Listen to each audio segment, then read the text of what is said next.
Globes 2025 Fashion Roast. We're going to be talking about a bunch of celebrity outfits from the most recent Golden Globes, where movies and TV come together for one night. Now listen, there's a lot.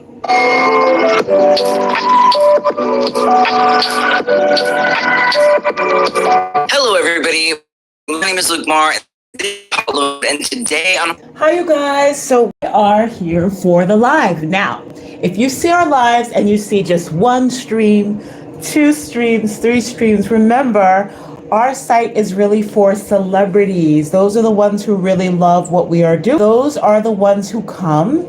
And so if you just see 1, 2, or 3 streams, yes, it's 1, 2, or 3 streams, but it's very powerful. We want to say thank you so much to our super famous followers like Kathy Ireland, Naomi Campbell, supermodel Nikki Taylor, supermodel Iman's Cosmetics Company, thank you for the like of our music. Christy Turlington, thank you for the like of our music. We are just so happy. So you guys, you are part of a very select group if you are able to watch one of our videos to the end, because it's really just celebrities that love what we're doing. So you might see small numbers, but it's big influence. Okay, you guys, we're going to jump around to different topics. Let's take a little touch at the Golden Globes.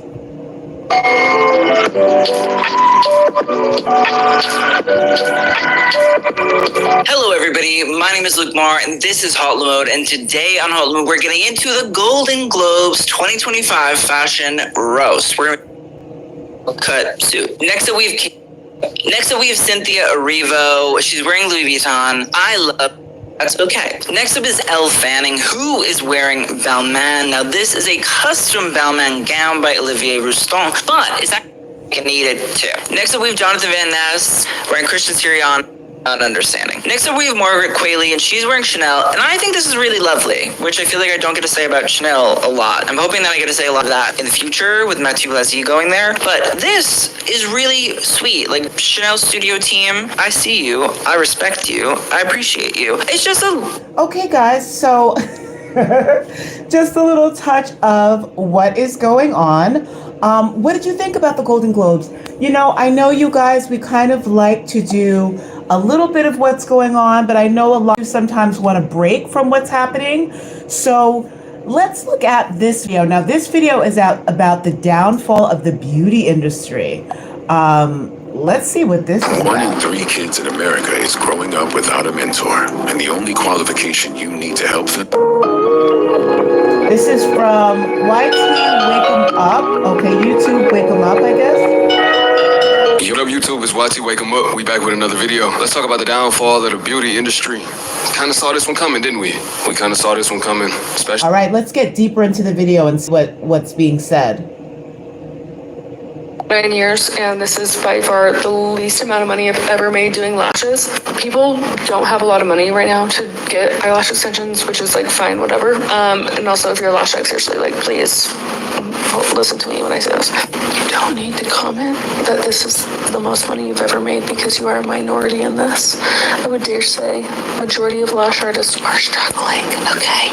And also, saying that you're making the most money you've ever made isn't going to help us make more money, okay? I see all the fucking lash groups and all these girls are like, hey, I'm really struggling this year. This is so strange. And like other girls are like, this is actually the best year I've ever had. Honestly, like, I haven't noticed any difference with like the economy or anything. Like, my girls are willing to pay. Shut up.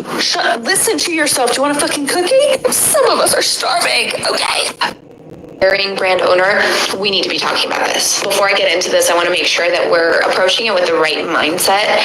This is not tea. This type of news is affecting real people's livelihoods. A lot of people are being laid off. So I want to make sure we're exchanging information and having a meaningful discussion and maintaining our compassion while we're at it. Recently, Business Insider reported that 2 very big TikTok stars' beauty brands are being dropped from Sephora, along with news about Forma brands and this news about Kristen Bell's skincare line. We have three different categories here. Morphe, Forma, they've been around for years, very popular.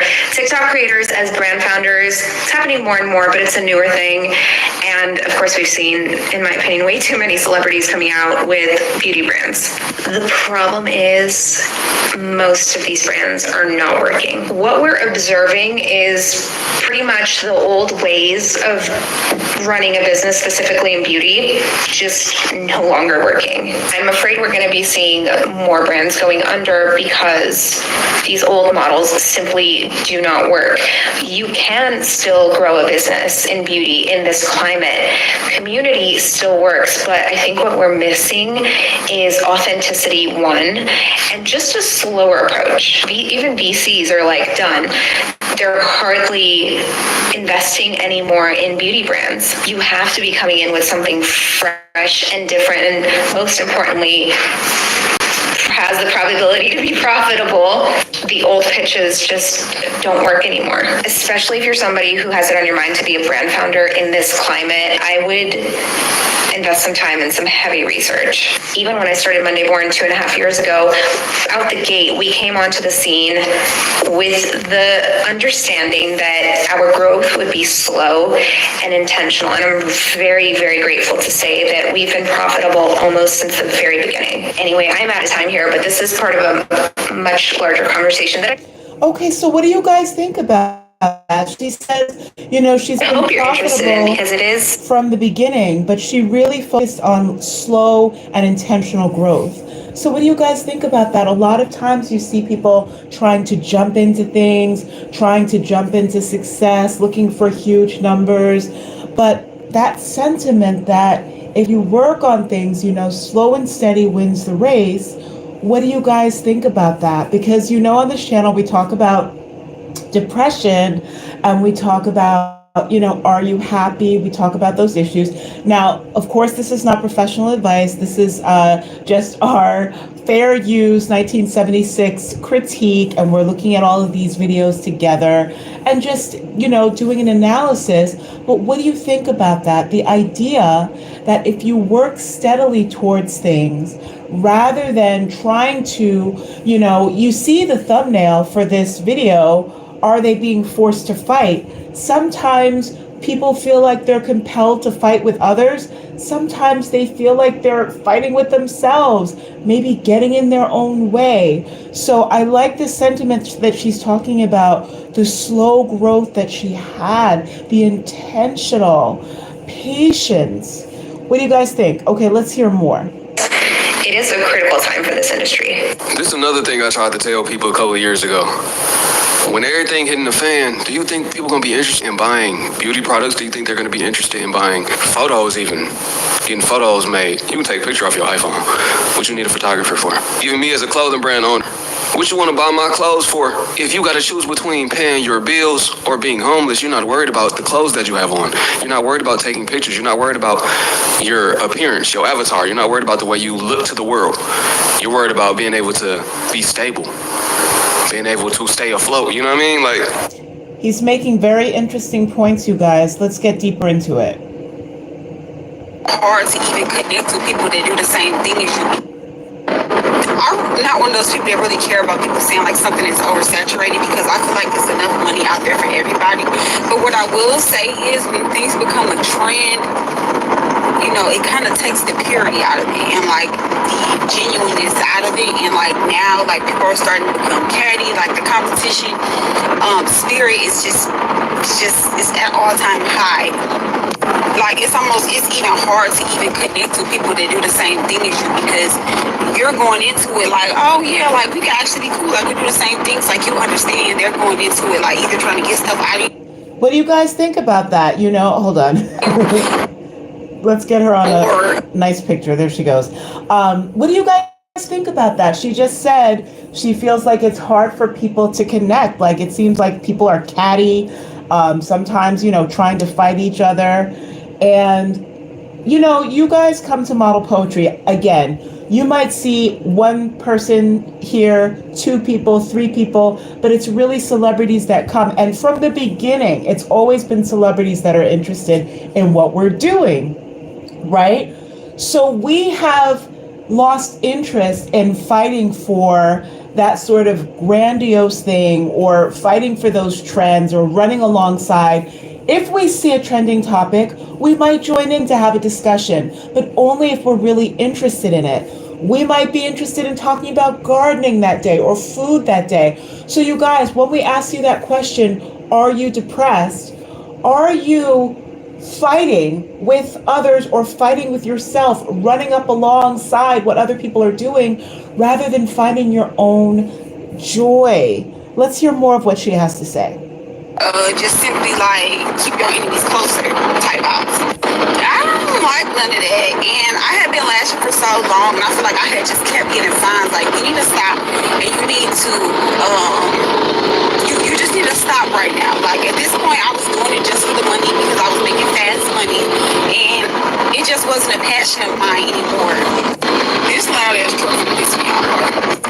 So yeah, I had already kind of ventured off into real estate because I just felt like I had built a major network of people I need to do real estate, and I was going to continue to do real estate as a beauty professional. But then, like, I don't know, like when God be talking to you, like he talks to you on like the it was just plain as day. Like, you need to stop doing this because you're just doing it for the money. At this point, clients are annoying me, and I'm not really giving them my 100% because I'm just in and out of it. So at the beginning of 2024, I told all my clients like, hey, I'm closing my books, and that's just that. So a lot of people was like, why would you do that? Like, that was literally the bulk of my income. And honestly, I felt like I was just being called to elevate, and I just would never listen because in elevating, I have to sit down. I had to sit down for a while, and I have to kind of, go back to the drawing board. So with that, I'm actually a nursing student, and I'm getting ready to take that to the next level. And truthfully, I'm not completely done with the beauty industry, but sometimes you have to remove yourself and really be able to just sit down so you can be bigger. That is so, I think that can be so accurate. Sometimes just sitting down, taking a breath, considering what's going on, getting some perspective, and then going forward.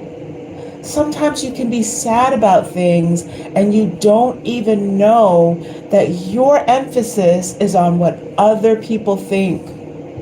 What other people think makes them happy. You see other people having certain experiences and you assume that they're enjoying themselves and you don't know what's happening in their own life. So this is something that I think a lot of people, that resonates with a lot of people. Take a step back. Take a moment. Don't think that running and constantly running after what other people are doing is going to make you feel fulfilled. Let's see more. Let's also go back. Let me just see. Okay, we saw what she was saying. And then we saw what she was saying. Okay, so let's go on, you guys. There are some really interesting commentary. This is, okay, let's see. Oh, Dante London. A lot of people have been talking about him. Let's just see what he has to say. Woo! We got some such for you guys today. Dante London.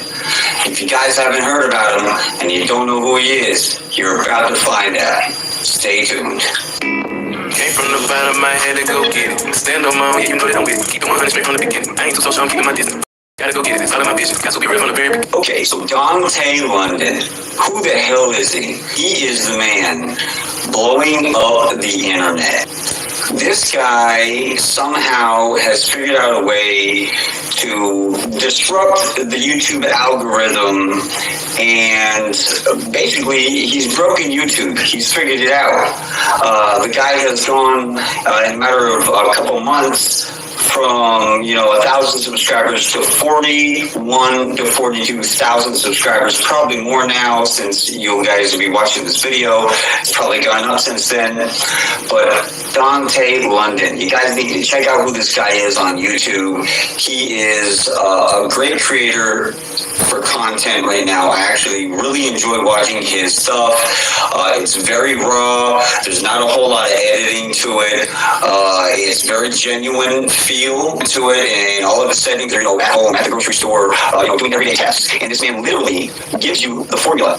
Isn't asking anything for it. Literally giving you the formula on how to crack the code and break the algorithm on YouTube to get yourself a ton of subscribers and start making a ton of cash on YouTube. And to back it up, he's not joking. He's not messing around. The guy's not lying. He's not bullshitting you. He has thousands of subscribers now. 42,000, I think, is what it was last time, like I said. And he's been making quite a bit of money every month now. I think anywhere $15,000. So honestly, he's been doing quite well with his method, and he explains his full method on his channel. I want you guys to pay close attention to it. I'm going to leave a link down in the description for you guys to his channel, so you guys can start watching his content. I think if anything took like 30. Okay, yeah, you guys. So if you look at the screen, Dante London, somebody to look into. He seems very genuine, him and his beautiful wife, and he's telling people about different ways to succeed on YouTube. They're also talking a lot about just speaking to the camera, just not even a lot of editing, just speaking to the camera, talking about your day and the power in that. So yeah, that's very interesting too. Oh, you guys, look at this. Okay, check this out. This looked interesting. If you give me 20 seconds, I will guarantee that you sign 20 clients. How? Well, I'm going to help you use the exact... Nobody really is talking about... Have not seen this video yet, you guys, but this looked so interesting. Wow, she says, I gained 10 million followers by mastering this. Okay. But you guys, let's listen to what she has to say, because this looks really interesting. The mindset shifts that have to happen in order for you to grow a following, in order for you to build a personal brand. What type of things have to happen here before they happen in reality for you? Now, for those of you who are new to this channel, I'm Joanna, also known as Grow It Jo online. I have a following of over 10 million people across all platforms, and it's something that I'm very, very, very passionate about, and something that I actually had been like, I don't know if it was like, I don't know. It's not, I don't think it's ego, but it's like, I'm like, oh, it's just like the secret sauce. Like whoever's able to build a channel it has a secret sauce. They got the sauce, but it's not that. I had some time actually. I just got back from vacation. I went to Canada. I'm originally from the Greater Toronto area. I went to visit my family up in Canada for the holidays. We were supposed to go right before Christmas, but we ended up getting sick. And so we postponed our trip and just had it now for New Year's. So that was really nice. But every time that Okay, you guys, again, fair use. This is Johanna Sophia, or Johanna Sophia. And let's listen to more what she has to say. I go there, I have this whole reflective moment. It always brings me back to my childhood. I went to university when I was 16. I moved out of the house, started my own thing, went to university for kinesiology, did my 4 years, and then I was working ever since. And every time I go home, I have this opportunity to reflect on who I used to be and kind of be like, wow, like how did I get to where I am now with a family of 4, my 2 kids, 1 on the way, and then my husband, so that's 5, and my puppy Bentley. And also having a digital empire where I run a YouTube channel with over 6 million subscribers. I think we're just past the 6.5 million subscriber mark. I have an Instagram of 1.8 million followers that I share valuable content there. I also sell access to my app. My app has several thousand subscribers that come back every single month to do challenges in my app. I also have a Pinterest page that I try to keep updated. It has over 100,000 followers. I have a second Instagram page with 100,000 followers, Grow It Jo Unified. What do you guys think about this? Are you kind of frustrated in your own life and want to move forward and you get inspired by people like this? I have. Or are you already moving forward and so this is just even more of a catalyst? What do you guys think? Write it in the chat. Give a thumbs up, even though, again, you know, with our channel, with her, like she's got these millions of followers. Everybody has their own thing. With model poetry, we more have leaders. You might see our videos, it's only one person, two people, three people listening into what we're saying, but it tends to be celebrities. Like I've said before, you know, we're followed by like MC Hammer, we are endorsed by Steven Tyler, followed by Naomi Campbell, Kathy Ireland.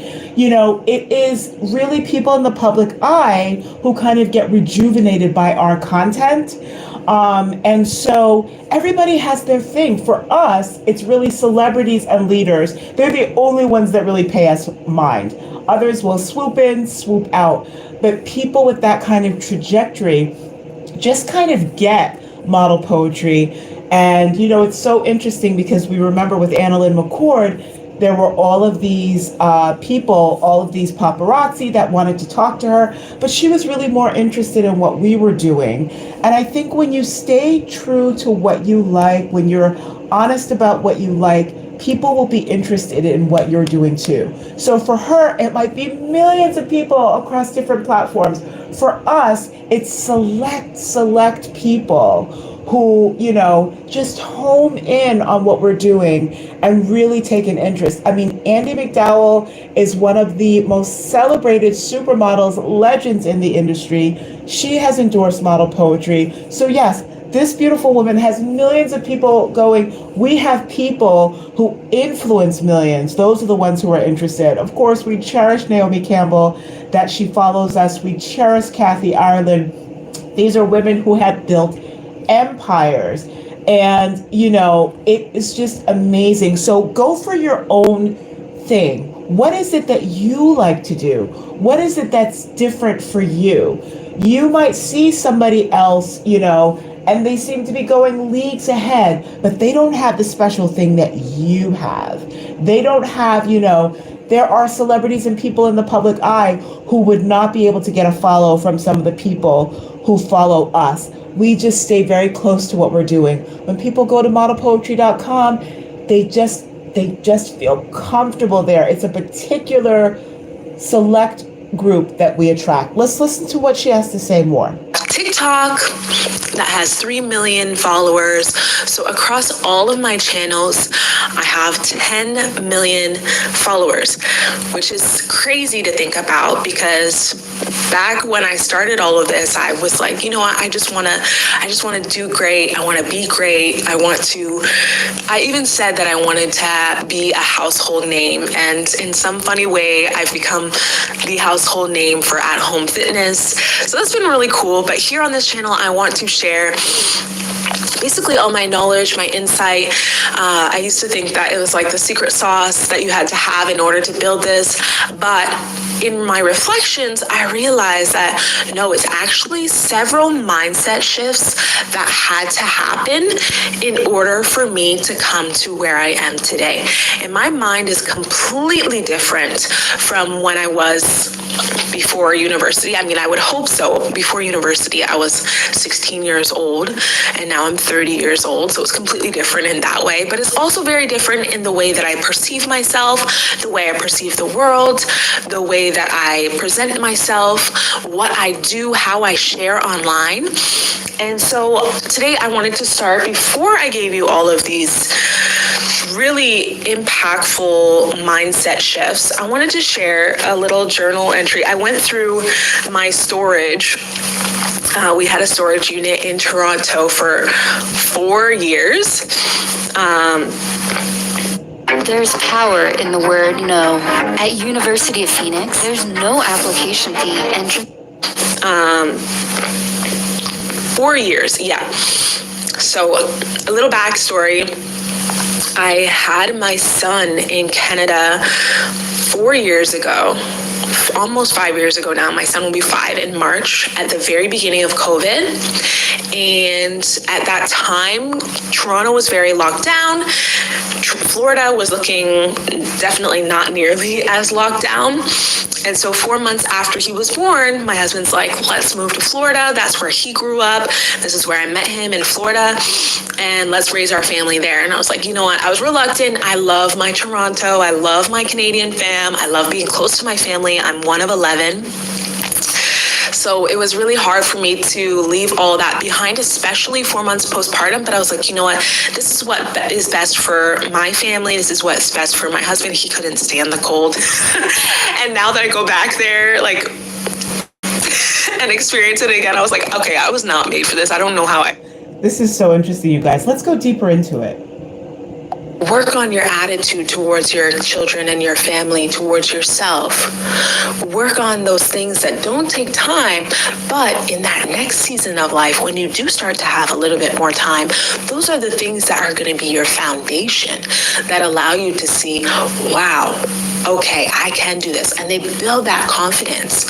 So don't wait for this season to end. This kind of tags along to the last point. Don't wait for the season to end in order to push yourself into that next season and to push yourself. Work on those things that you can work on right now. Maybe you have a full-time job. Maybe you have a really demanding job, physically, mentally, emotionally. This is the season you're in. Learn to appreciate, and like this letter said, I said that I see success in each and every day. Look for those successes in your work, even if you hate your work, even if you are so frustrated with your work, you're frustrated with your coworkers.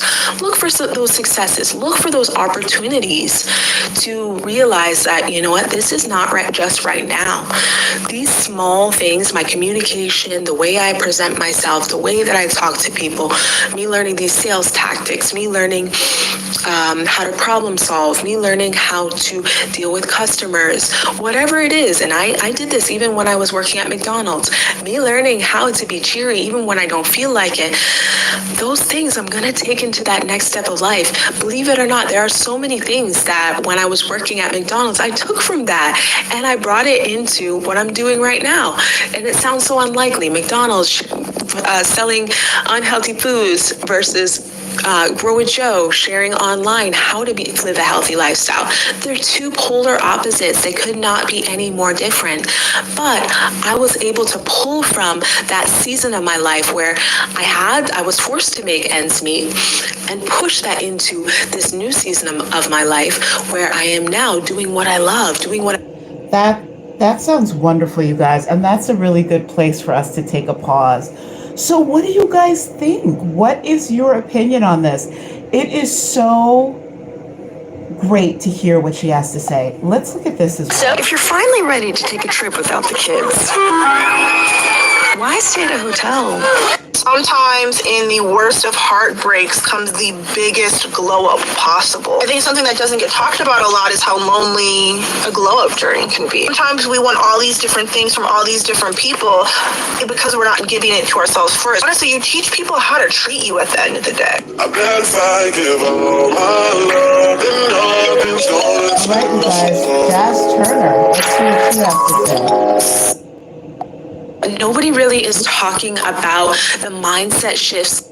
Sometimes I've upgraded my spirit, I've upgraded my mindset, and in every single stage of my glow up, inevitably I've lost somebody. Some would argue, they were jealous of you, they were secret haters, but I don't think that's always the case.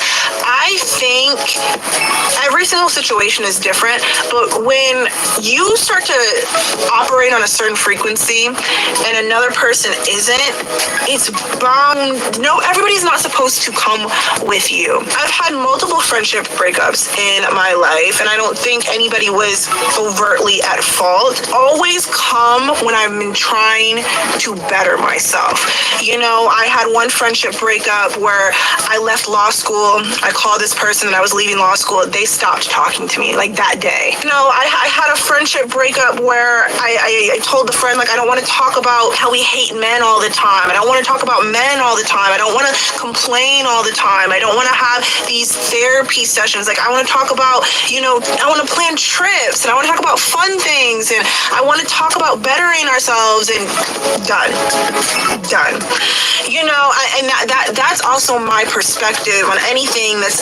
Hey, have you guys had that experience too, where when you start bettering yourself, has that been a difficulty in your friendships?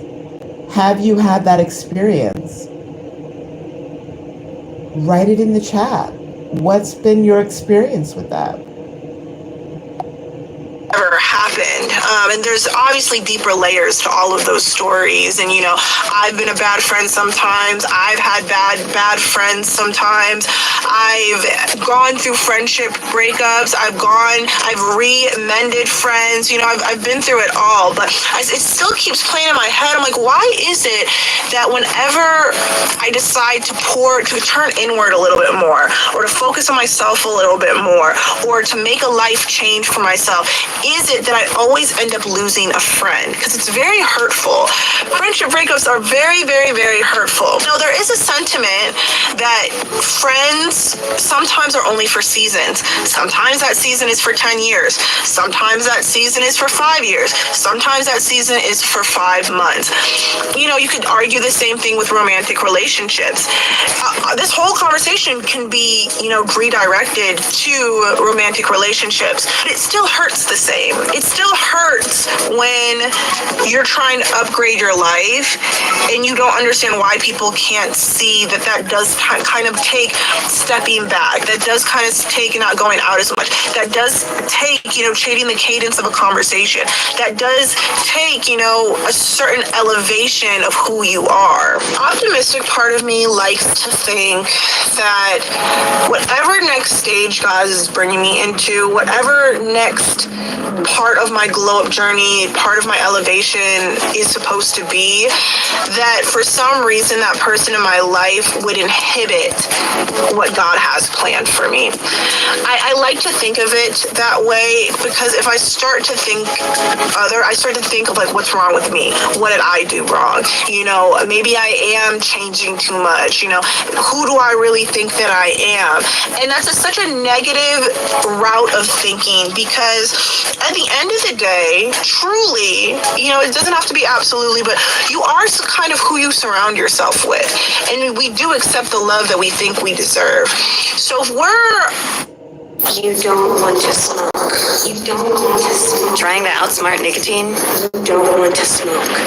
We think we deserve. So if we're around friends that are, making bad choices, always complaining about a guy, not caring about themselves, always talking down upon ourselves, at least for me, someone that's very empathetic, I can kind of leak into who I am, and I can start adapting my frequency to that level. I personally cannot be around that, especially because I see this lifestyle for me, I see this life for me so clearly that now I feel like in the past, I used to be a people pleaser. Like, I would have adapted my frequency. I feel like nowadays, I'm about to be 28, I'm very cutthroat.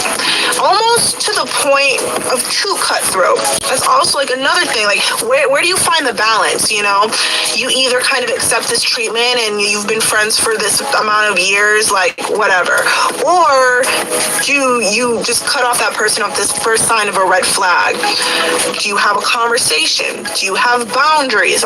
These are all things I feel like in your 20s, 30s, 40s, 50s, throughout our life that we struggle with, like adult female friendships, the boundaries that come with it. I hate those relationships where you're almost scared or nervous to tell someone about good news. I feel like there's definitely things that I've had to work on. Kind of the purpose of a glow up journey is understanding that there's things that you have to work on. There's things that you want to elevate in your life. There's things that you want to better in your life. Unfortunately, coming to terms with losing friends on your glow up journey is something that is such a hard pill to swallow. On the other hand of things, that while I do feel like a deep friendship takes time to develop, I have found every single time I've lost a friend, in the next year, 2 years, time doesn't matter, I've always met somebody where I'm like, oh, okay, I reached this level, I met you on this level, like this